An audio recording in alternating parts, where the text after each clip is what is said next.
On va parler des prisonniers. On va parler des prisonniers politiques. La dernière fois, à coup de tintamarre et de, je ne sais pas comment il faut le dire, de castagnettes, de beaucoup de bruit, on a annoncé que Fort a gracié 1500 prisonniers sur l'ensemble du territoire. Et dans le lot des 1500, il y a quelques prisonniers d'opinion ou politiques, des gens qui ont été arrêtés pour avoir manifesté dans les rues, donc le droit de manifester, les gens qui ont été arrêtés pour avoir donné leur opinion sur la gouvernance du pays, qui sont arrêtés et qui ont été accusés généralement d'atteinte à la sécurité intérieure de l'État, de troubles aggravés, d'insurrection. Et donc, ces gens, certains ont retrouvé la liberté. Il y a eu tellement d'informations qui ont circulé, donc une liberté provisoire. Et on était en fin de fête d'année, c'est allé dans tous les sens. Et mais il faut déjà savoir que ceux qui ont été libérés sont en tout au nombre de 114. La liste est longue. Je ne sais pas s'il faut vous la lire ici, en direct. Sur les 1500 personnes dans lesquelles il y avait des prisonniers de droit commun, des petits voleurs et tout ça, pour les prisonniers politiques, je prends par exemple les gens de Tigre Révolution, ils sont au moins 80. Les gens de Tigre Révolution, ils sont autour de 80. Les gens qui ont été arrêtés dans les histoires de Tigre Révolution, ils sont autour de 80. À peine 29 ont été libérés. 29 ont été libérés. Il y a ensuite ceux qui ont été libérés, ceux qui ont été arrêtés dans le cadre des manifestations qu'on a connues le 6 juin, après le 26, 27, 28. Je peux vous donner rapidement les noms de ceux qui ont retrouvé la liberté. Assoumani Suleiman, Adam Mounirou, Mohamed Badara Foutou, Nabou Mounirou, Issaka Rabio, Chabouri Foudou, Ouro Agoro Awali, Ouro Nyao Akibou, Ouro Sama Abdul Ganiou, Alidou Alassani, Kerim Gafarou, Tagba Jafarou, Zakari Yao Abdel, Nambeya Meya, Amidou Idrissou, Traoré Fousseni, Sekou Kossi, Agokba Ezi, Djokoto Komla Victor, Uroguni Montela, Kongoyou Rufai, Chatakora Abdul Baki, Agrinya Rachid, Abevi Abdul Razak, Boukari Gawidou, Ati Razak, Jumashi Yao, Kpadja Moutadiou, Sebabi Essor Babadaro, Ouattara Abdel Fadel, Lito Aniou Akoué, Rouya Steve Didier, Zodi Yao Mario, Avognon Yao, Mpati Elom, Eloi, Konou Komla Nkounou, Djokwe Mensan, Daglo Agbodo Depoint, Ayebemi Asogba, Ataglo Kodjo, Djoubessi Afiwa Dora, Adjakoto Kossi Yves, Dakpo Komlan, Djokoto Kodjo, Aziako Koku Alfred, Timalagu Ntietega, Misole Komi Obstacle, Amegandje Komi Vi, Amegbenyon Kodjo, Amevo Komi Blaise, Toko Kofi, Sala Ekwe, Sativi Foli, Kloti Kossi, Kolegin Kofivi,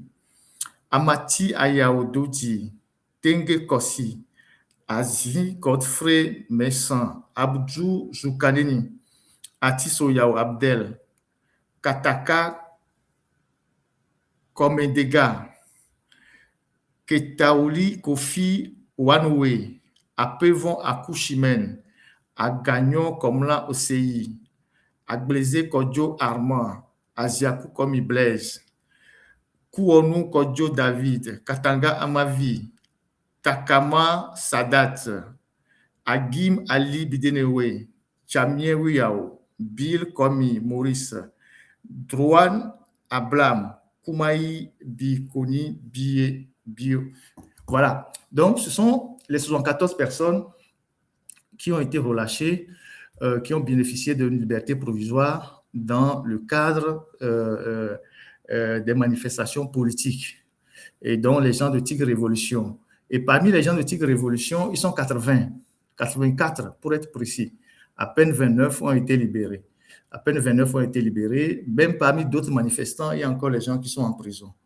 Ensuite, il y a Jean-Paul Omolo qui n'a pas été libéré. Il y a Pacha Nyasingbe qui n'a pas été libéré, contrairement à ce qui a été dit.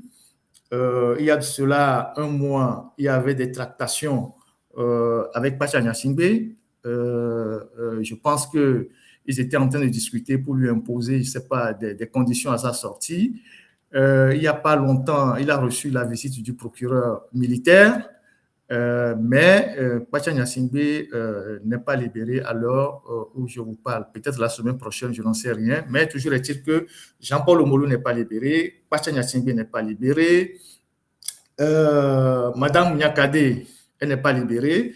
D'ailleurs, on s'apprête à l'écouter au fond de son dossier. Donc, le juge d'instruction va ouvrir le dossier au fond, certainement les jours à venir. Il y a le fils de Madame Nyakade, qui s'appelle Jonathan, qui a été aussi inculpé et qui a subi la dernière fois un examen psychiatrique pour s'assurer qu'il est apte à subir un procès pénal. Ça veut dire qu'ils ne sont pas prêts de les relâcher.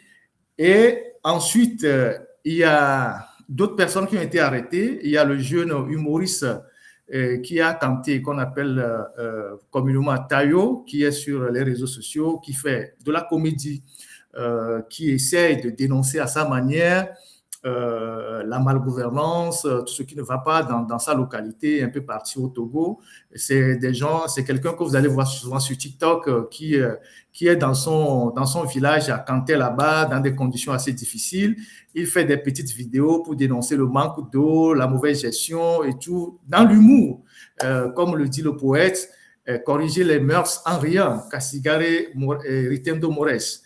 Donc, ce n'est pas quelqu'un qui est dangereux, qui en veut à personne, ce n'est pas quelqu'un qui, je sais pas, qui menace qui que ce soit. Donc, lui, il fait sa petite comédie pour dénoncer ce qui ne va pas. Il a été kidnappé. On ne sait pas encore où il est, certainement qu'il est à Kara. Et donc, voilà comment les choses se passent au Togo. Et j'ai trouvé tellement indécent que des gens aient multiplié des lives pour se réjouir que Faure a libéré les prisonniers. On n'a pas à se réjouir parce qu'il y a un bourreau qui libère ses victimes. Les Togolais sont tellement malades. Les Togolais sont tellement, je ne sais pas comment dire, sont tellement adeptes du syndrome de Stockholm. Ils sont tellement sadomasochistes qu'ils se réjouissent de ceux qui leur font du mal. Tous ceux qu'on a cités là, ils ont fait quoi pour avoir passé peut-être certains 10 ans en prison, d'autres 6 ans en prison, certains 8 ans en prison. Mais c'est des gens qu'on a jetés en prison, à qui on a collé des infractions imaginaires. Ces gens-là, on a détruit leur vie. Ceux qui ont passé 6 ans, 7 ans, 8 ans en prison, normalement, à leur sortie, ils doivent même porter plainte contre l'État. Et vous imaginez que les infractions qu'on colle à ces gens-là, atteinte à la sécurité intérieure de l'État, troubles aggravés à l'ordre public, c'est des infractions qu'on peut effacer comme ça par une grâce. Ce sont des faits extrêmement graves qu'on ne peut pas effacer du jour au lendemain par une liberté provisoire. Si tant est que ces faits-là sont fondés, ils libèrent ces gens parce qu'ils savent que les faits ne sont pas fondés. C'est des innocents qu'on est parti garder en prison comme ça. Donc, on n'a pas à se réjouir que Faure a libéré des otages qu'il a pris. Que Faure a libéré des otages qu'il a pris. Ces gens n'avaient pas à être là-bas. Si, par exemple, Grace Koumaï, elle a exercé son droit à l'expression, elle a dénoncé la mauvaise gouvernance, ça vaut la prison dans la loi au Togo. Si on suppose qu'il y a un Togolais qui a donné un avis sur la gouvernance de Faure Gnassingbé, ça vaut la prison. Donc, on jette les innocents en prison pour faire peur aux autres Et on les libère, et puis nous, on l'applaudit, on se réjouit, on dit, on remercie Faure Gnassingbé. Mais c'est incroyable ce qui nous arrive. Nous avons tellement une admiration pour nos bourreaux qu'au moindre geste, on se réjouit, on embrasse le bourreau, on est content, on dit oui, il a posé un acte, il faut l'applaudir. Ces gens-là, ils méritaient d'être en prison. Omolou qui fait 4 ans ou 5 ans en prison, vous imaginez ce qui est détruit dans sa vie? Et que demain, si on le relâche, on va commencer par féliciter Faure Gnassingbé parce qu'il a relâché Omolou. Mais c'est quand même incroyable ce qui nous arrive au Togo. C'est surréaliste ce que moi je vois que les Togolais sont en train de faire. Franchement, les gars n'avaient pas à être en prison. Il prend les otages, il prend des gens comme les otages et il les libère à compte-gouttes. Vous savez pourquoi il ne libère pas les autres? Et il va garder certains. Vous savez pourquoi? Parce que pour le dictateur, la prison est une arme de dissuasion. La prison est une arme de dissuasion pour le dictateur. Il faut qu'il agite tout le temps le chiffon de la prison pour décourager ceux qui veulent contester son pouvoir. Donc, en gardant d'autres personnes en prison, il essaie de dire, si vous continuez, voilà le bâton avec lequel je vais vous frapper. Donc, il ne va pas libérer tout le monde tout de suite, parce que s'il libère tout le monde tout de suite, on va dire, ah, voilà, même s'il a la pression, même s'il est sous pression, mais la prison pour le dictateur, c'est une arme de dissuasion. C'est une arme pour briser toute mobilisation contre lui. Tout comme les gens ont leur arme de nucléaire. Pour un dictateur, la prison est une arme de dissuasion. Donc, il ne va pas libérer tout le monde. Il va libérer certains, il va garder encore d'autres pour essayer de jouer sur la conscience de ceux qui veulent se mobiliser contre son pouvoir.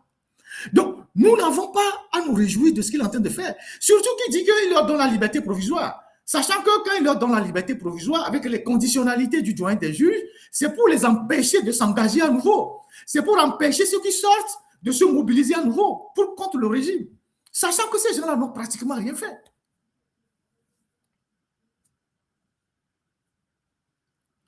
Mais c'est des vies qui sont brisées. La dame de Bafilo, là, Leila, elle a fait quoi? 6 ans en prison. Elle avait un enfant de bas âge quand elle est en prison.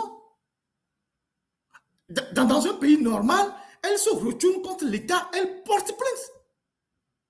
C'est une prise d'otage. Donc, on n'a pas à se réjouir que le preneur d'otages a relâché ses otages.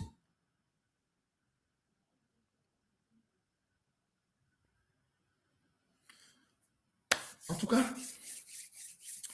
c'est ce Togo-là, on a vraiment de... oui, mais oui, il va arrêter encore d'autres personnes. Tant que les gens vont critiquer son pouvoir, il va arrêter encore d'autres personnes. Parce que pour lui, la prison, c'est une arme de dissuasion.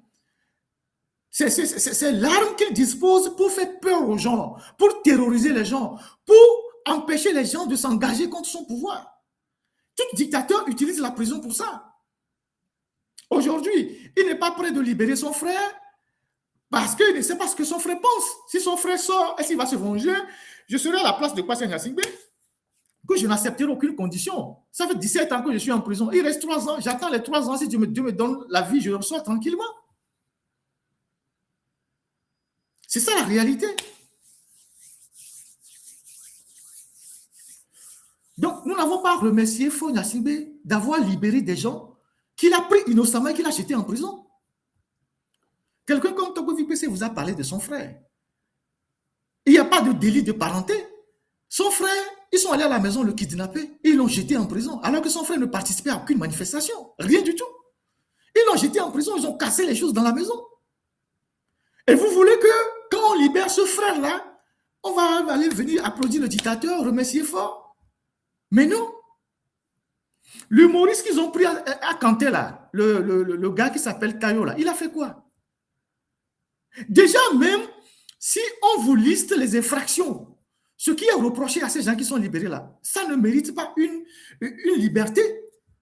Si tant est que ces gens-là ont commis les actes que le procureur les a collés, atteinte à la sûreté intérieure de l'État, vous imaginez ce que c'est? C'est un crime. Trouble à l'ordre public ou trouble aggravé, je ne sais pas quoi. On ne peut pas se lever du jour au lendemain, coller ces infractions à ces gens-là et puis les libérer comme ça, comme si de rien n'était. Ça veut dire que c'était des infractions imaginaires pour les faire taire, pour briser leur engagement et pour faire peur à ceux qui sont dehors.